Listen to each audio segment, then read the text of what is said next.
Our final lesson in Chapter 6b is graphing translations of sine and cosine.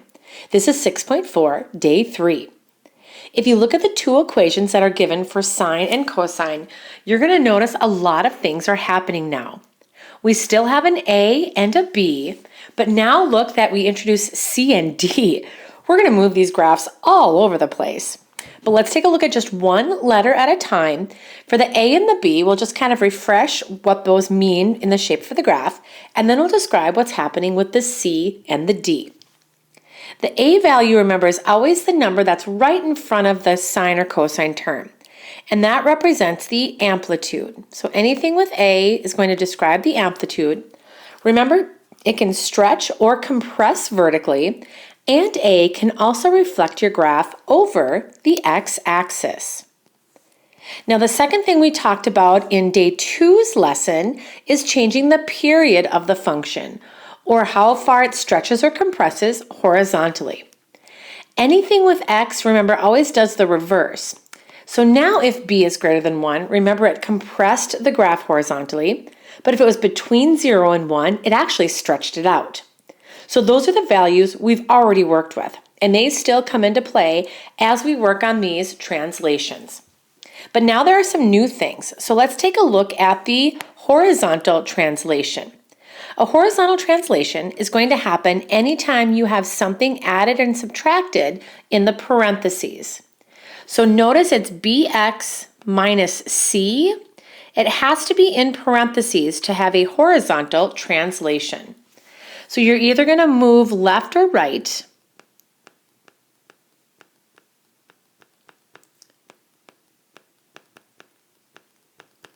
And you're going to do it in the opposite direction. So it's kind of weird. It's again, anything with x kind of does the opposite of what we think.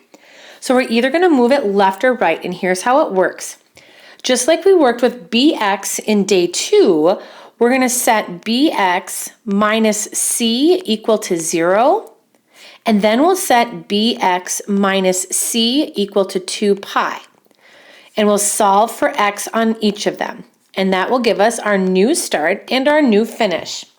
But finding the values in between will be a little trickier this time. And that's what that horizontal translation will do. It's either going to move it left or right, so we'll have to figure out which direction it goes. And then last but not least, we've got the vertical translation. This one's a little easier to work with. If you have anything that's added or subtracted after the x term, but it's not in parentheses, that's the vertical translation. And what that means is the entire graph will move up or down the same amount.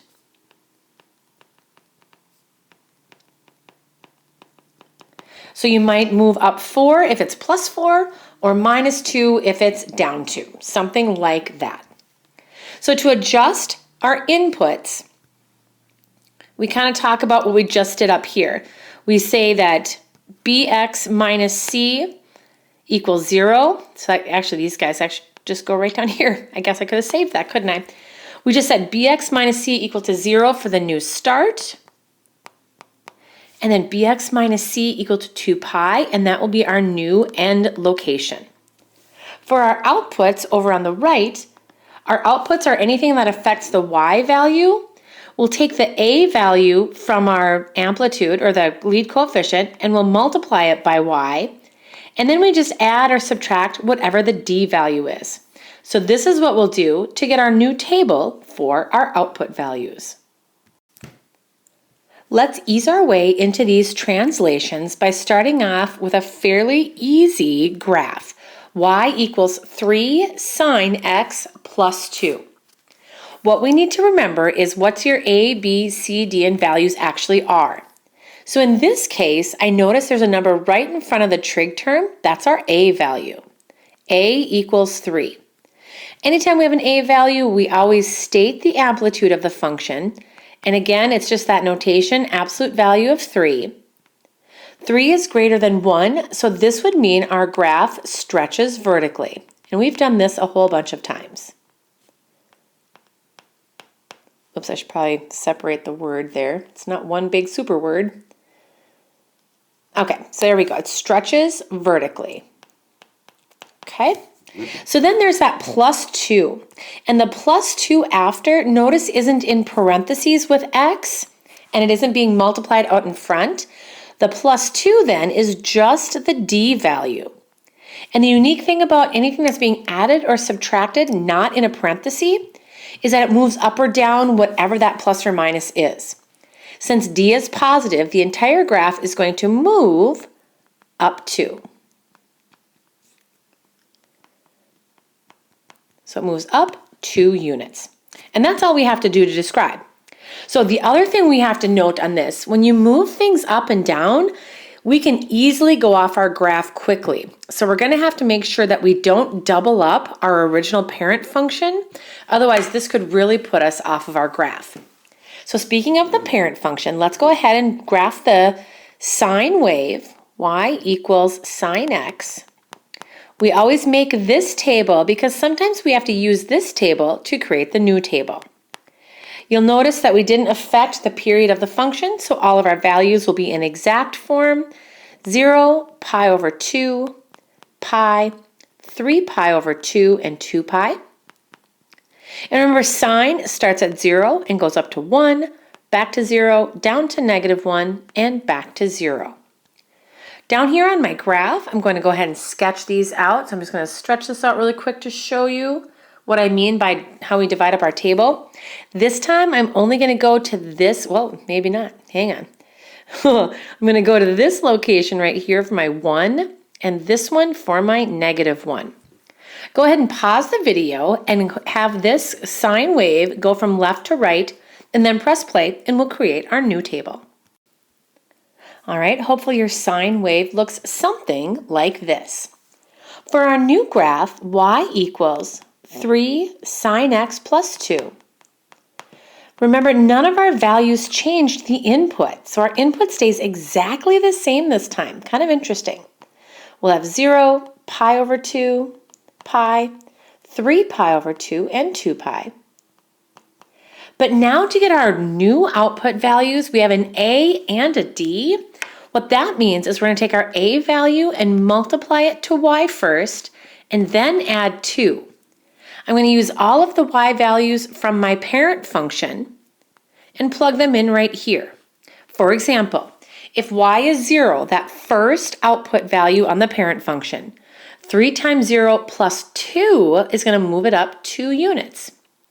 And if I go to the second one, positive 1, 3 times 1 is 3 plus 2 goes all the way up to 5. And then 0 brings us back down to 2.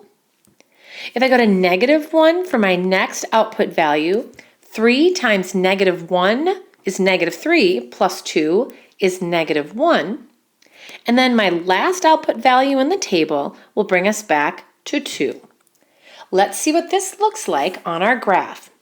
At 0, I'm going to go up to 2. At pi over 2, I'm going to go all the way up to 5.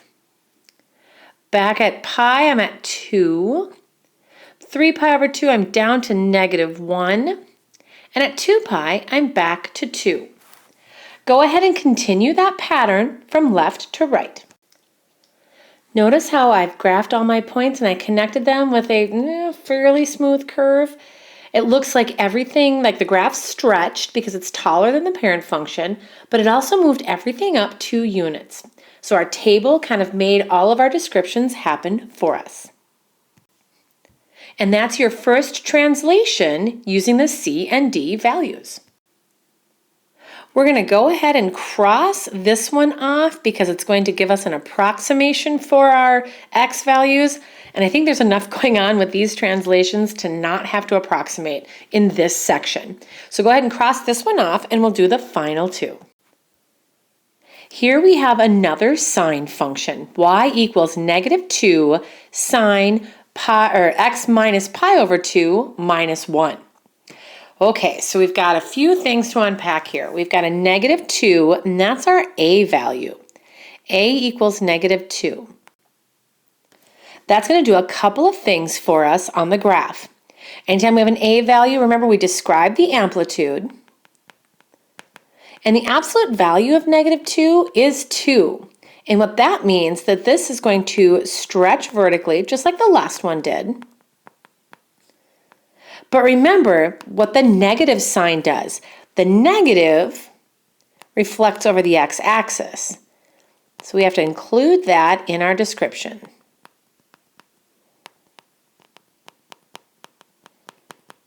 Okay, so that's one thing to note.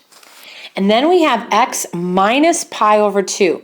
That's going to be another descriptor, x minus pi over 2. Since that's in parentheses, that's the c value. So that means we have to set it equal to 0. And if we get x by itself, we have to add 2 pi, or pi over 2.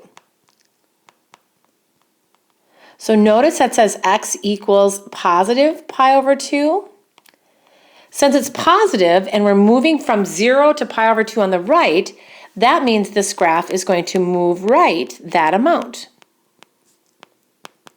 Had that been negative, we would have moved left. So it moves right pi over 2 units. So that's where the graph will start. Now let's see where the graph will end. And this gets a little tricky. If we set x minus pi over 2 equal to 2 pi, we're going to need a common denominator. If I add pi over 2, a common denominator of 2 and 1 would be 2, so that's not too difficult. Get it? 2. Okay. That becomes 4 pi on the top over 2. And then if we add pi over 2 to that, that puts us at our end value of 5 pi over 2. We're shifting everything right pi over 2 units. So this is where we're going to start, and this is where we'll end. All right, what else is happening to our graph here? I see we've got a minus 1 after. That's what our d value is. D equals negative 1. And that's going to move our graph down 1 unit. Remember, anything that's added or subtracted after moves up or down whatever the sign says. So since the sign is negative, it moves down 1 unit. Whoa, that's a lot of descriptors. So let's see where we're at here. I'm just going to see if I can find another color to work with. We know that we're stretching. We know that we're reflecting. We know that it moves right and it moves down. So those are all things we have to remember as we describe these transformations. All right, let's get ready to sketch our graph. We know that this is the sine wave, so let's go ahead and create that parent function table. Y equals sine x. We'll just do our normal x and y.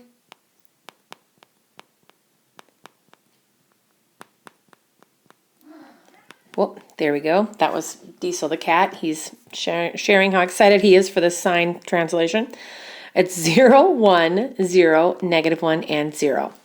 Please pause the video and sketch this parent function edge to edge. And again, I would just count up and down 1 unit. And again, hopefully your parent function looks something like this. For our transformation, let's see, we've got y equals negative 2 sine x minus pi over 2 minus 1. Let's see what we can do with our table. For the x values, we know we're starting at pi over 2. We said that up above. We're going to go 1, 2, 3, and 4, and then we end at 5 pi over 2. So let's take a look at our graph to see if that will help us. We're starting here, and we're ending here. Now let's see, right in between, do you see how we've got 3 pi over 2? That would put us right here in the middle. And then if we go halfway between 3 pi over 2 and pi over 2, that just puts us right at pi. So this isn't so bad to try to determine where we're at. And then halfway between 3 pi over 2 and 5 pi over 2, that puts us right at 2 pi. Those are all of our input values. So I'm going to give this out of here. It's kind of messy. Take a look at our output values. We've got an A and a D again this time. This time we're going to do negative 2y minus 1. We're going to take all of our outputs and plug it into that little mini formula to get new outputs. When the y is 0, negative 2 times 0 minus 1 is negative 1. When y is 1, negative 2 times 1 is negative 2, minus 1 is negative 3. And then back to 0 puts us at negative 1. At negative 1, negative 2 times negative 1 is 2, minus 1 is positive 1. And then when y was 0, we go back to that negative 1 value. Let's see if we can create this translation. So now we're going to start at pi over 2. We're not going to put anything at 0 yet. At pi over 2, we're down at negative 1. At pi, we're down to negative 3. At 3 pi over 2, we're back to negative 1. And at 2 pi, we're up to 1. At 5 pi over 2, back to negative 1. So you can kind of see that curve or that pattern starting to take shape. Let's see if we can continue on to the right. If I go to 3 pi, I'll be down to negative 3. 5 pi over 2, back to negative 1. 4 pi up to positive 1. 9 pi over 2, back to negative 1. And then at 5 pi, I'll be back down to negative 3. So really trying to see that pattern take shape. So remember before we didn't start at 0? We can actually work backwards now from pi over 2. If I go to the left at 0, I'm going to go up to 1. Negative pi over 2 is going to put me back at negative 1. Negative pi down to negative 3. And we'll just kind of continue that pattern. And we end up at positive 1 over on negative 2 pi. All right, let's connect our dots.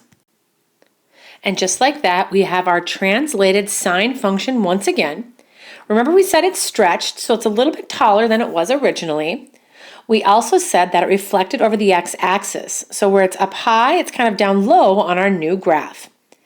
Pi over 2, or x minus pi over 2 kind of shifted everything pi over 2 to the right. So that's why we started at pi over 2. And then that negative 1 kind of dropped everything down 1 unit. So believe it or not, our graph did all the things we said it would do. Just for fun, on this last graph, I'd like you to try to describe what's happening.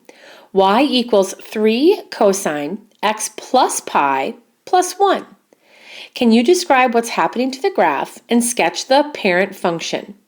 Try all of those things, press pause on the video, try all of those things, and then when you feel you're ready to either check your final answer or just get an idea of what that new table looks like, press play and I'll take it from there. All right, that took a little longer than I thought. Here we go. Let's see what you can match with what I have. I said a equaled 3, so the amplitude was 3 and it stretches vertically.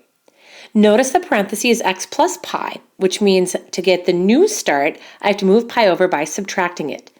Since it ends up being negative, that means we're going to move the graph left pi units. So I found my new start by setting it equal to 0 and my new end by setting it equal to 2 pi. That plus 1 at the end moves everything up 1 unit. So those are all my descriptors. We have 3 things that describe this translation. Then I sketched the graph for the parent function of cosine x. 1, 0, negative 1, 0, and 1. Over on my new table, I have my start and my end, and I looked at the graph and found kind of where those values were. To figure out the numbers in the middle, halfway between negative pi and pi is right at 0. So then to that left, halfway between 0 and negative pi is negative pi over 2. So we can use our graph to help us determine these values, which is good. On the other side, between 0 and pi, positive pi over 2. Okay, so there's our new inputs. To get our new outputs, we're going to take all of our original y values right here and plug them into this little mini formula. So when y equals 1 for that first output, 3 times 1 is 3, plus 1 equals 4. When y is 0, 3 times 0 plus 1 is just 1. When the y value was negative 1, 3 times negative 1 is negative 3, plus 1 is negative 2. And then at 0, it goes back to 1. And then last but not least, when y was 1, the graph goes up to 4. I'm going to see if you can plot all of these points and then press play to see what our final translation looks like. All right, let's see how we did. So I found negative pi was at 4, Negative pi over 2 is at 1, 0, negative 2, kind of. At pi over 2, back to 1, and then pi, I'm at 4. And the other thing I want to note is I originally had minus right there, but based on the equation, that should have been a plus. Were you able to continue the graph left and right in both directions? If you were, I hope that you saw the graph stretched, moved to the left, and moved up. And that is our final set of transformations on the sine and cosine functions.